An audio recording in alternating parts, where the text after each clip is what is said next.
আল্লাহ পাক চ্যালেঞ্জ করেছেন যে যখন মানুষের মনে করতে যে রাসূল সাল্লাল্লাহু আলাইহি ওয়াসাল্লাম বানাতেন, আসলে উনি বানাতেন না। তো আল্লাহ পাক বলছে কুল ফাতু বিসূরাতিন মিন মিসলি উদউ শুহাদাকুম মিন দুনিল্লাহি ইন কুনতুম সাদিকিন।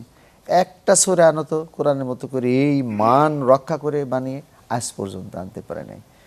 সেই ব্যঞ্জনা, লালিত্য, মাহাত্ম্য, সাহিত্য এবং কোরআনের যে অলৌকিকতা এ বিষয়ে যদি আপনি দর্শকদের একটু বলতেন। আলহামদুলিল্লাহ, নাহমাদুহু ওয়া নুসাল্লি আলা রাসূলিহিল কারীম, আম্মা বাদ। আউযু বিল্লাহি মিনাশ শাইতানির রাজীম।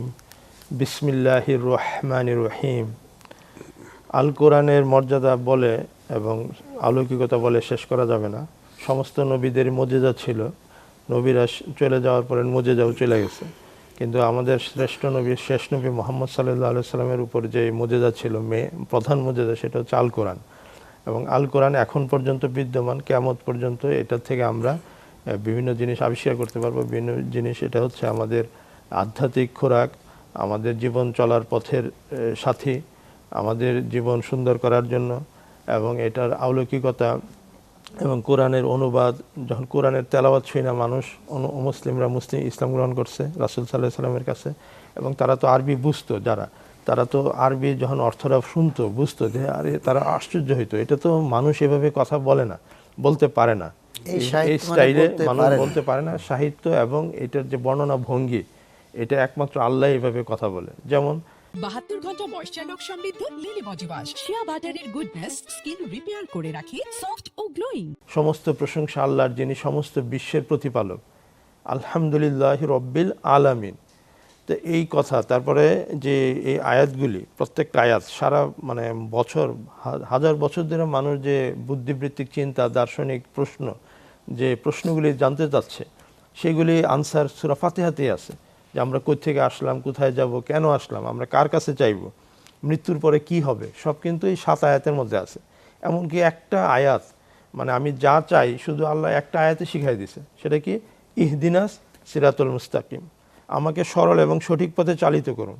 এটা যে ধর্মের লোক, যে কোনো মানুষ বলতে পারে, হে আমার মালিক অথবা হে আমার স্রষ্টা, আপনি আমাকে সরল সঠিক পথে চালান। এবং এটা যদি পাওয়া যায় মানুষ, সরল এবং সঠিক পথ, তাইলে কিন্তু আর তার কোনো সমস্যা নেই, সব কল্যাণ সে পাচ্ছে।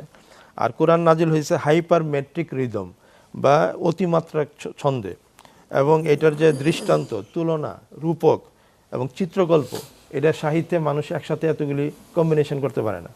এই কোরআনে এই ভবিষ্যতের কথাই, বর্তমান, আবার অতীত, আবার এই যে কালের পরিবর্তনের সাথে সাথে আবার জেন্ডারের পরিবর্তন হচ্ছে, আবার পুরো লিঙ্গের পরিবর্তন হচ্ছে। এবং দেখা যাচ্ছে যে যখন একটা ঘটনা আল্লাহ বলতেছে, কিংবা একটা প্রসঙ্গ, সেই প্রসঙ্গ যখন বলতেছেন আল্লাহ, তখন এই একরকম তাল, ছন্দ, আবার অন্য প্রসঙ্গে যখন যাচ্ছে, ছন্দ আবার চেঞ্জ হচ্ছে।